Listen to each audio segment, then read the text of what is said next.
Hello दोस्तों, नमस्कार। मेरा नाम है रवि और एक बार आपका फिर स्वागत है आपके अपने YouTube चैनल फिल्मी फंडे पे। दोस्तों, आज हम रिव्यू करने वाले हैं बहुत ही anticipated web series Breathe Into the Shadows season 2 का। अब सीजन 1 हमारे हिसाब से बहुत लोगों ने देखी होगी और सीजन 1 की कहानी जहां पे खत्म होती है, इस सीरीज की कहानी वहीं से स्टार्ट होती है। हमें स्मॉल सा रिकैप भी देखने के लिए मिलता है स्टार्टिंग में, जिससे कि हमें एक पुरानी सारी कहानी याद आ जाती है।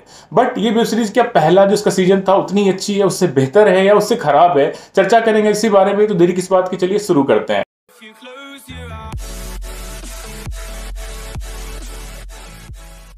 बात करें अगर हम सीजन 1 की, तो सीजन 1 मुझे काफी पर्सनली अच्छी लगी। जिस तरीके से एक रावण की स्टोरी के ऊपर एक दिखाया गया था, किस तरीके से ओवरऑल रची गई थी उस पर कहानी, वो काफी इंटरेस्टिंग था और हमें लास्ट एपिसोड तक अपने साथ बांध के रखता भी है और हम इंतजार भी करते हैं कि अगले सीजन में क्या होने वाला है। और स्पेशली जिस तरीके से एंडिंग बनाई गई थी, कहीं ना कहीं हमारे अंदर एक पैदा कर रही थी इंटरेस्ट की अगले सीजन में क्या होने वाला है, SC-16 क्या है, अब आगे अभिषेक बच्चन अगर जाइलम में चले गए, मेंटल जाइलम में, तो आगे कौन उनका काम करेगा। तो यही सब सारी बातें हमको इस वेब सीरीज में देखने के लिए मिलती है और वही कहानी यहाँ से आगे बढ़ती है।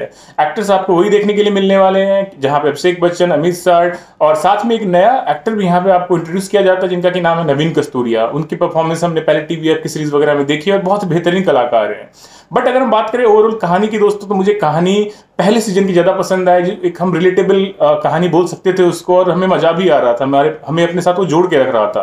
बट इस सीजन में कहीं ना कहीं एक हम जुड़े हुए महसूस नहीं करते हैं, चीजें रियलिस्टिक नहीं लगती। जिस तरीके से कहानी आगे बढ़ती है, बहुत नॉर्मल वे में आगे बढ़ते जाती है, तो आपका इंटरेस्ट उतना बना नहीं रहता। आप बिलीव नहीं करोगे, मैंने पहले के 5-6 एपिसोड जब देखे थे एक दिन में, तो मेरा था कि अब अगले दिन आराम से देख लेंगे, कोई इतना इंटरेस्टिंग नहीं कि मैं एक बार में पूरा शो खत्म करूं। तो इस तरीके से शायद आपको भी ये चीज लग सकती है।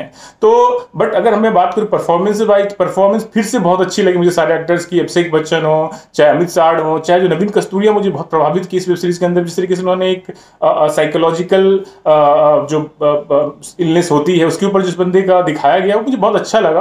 तो और उनकी एक्टिंग परफॉर्मेंस तो अच्छी लगी, बट जिस तरीके से स्टोरी लाइन है, जिस तरीके से क्लाइमेक्स है, जिस तरीके से इसकी कहानी बुनी गई है, वो मुझे कहीं ना कहीं उतनी आकर्षित नहीं की और मुझे बहुत ही एवरेज सीरीज लगी। हालांकि हमारी होप्स इस सीरीज से बहुत ज्यादा थी पहले सीजन के बाद से, बट कहीं ना कहीं उसमें मुझे लगता है कि ये सीरीज हमारे एक्सपेक्टेशंस पे खरी नहीं उतरती है।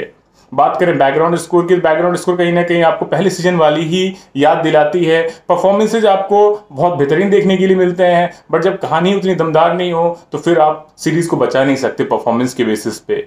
तो मेरे हिसाब से तो ये कोई खास वेब सीरीज नहीं है, बट अगर आपके पास बहुत टाइम है और वीकेंड में आप देखना चाहते हैं कुछ, तो आप इसको ट्राई दे सकते हैं। बट ओवरऑल अगर बात करी जाए तो ये कोई बहुत ही खास वेब सीरीज नहीं है। मेरी तरफ से जो इसकी रेटिंग रहेगी वो रहेगी 2.5 स्टार आउट ऑफ 5, वो भी बेहतरीन परफॉर्मेंसेज की वजह से। अदरवाइज वेब सीरीज को आप स्किप भी कर सकते हैं।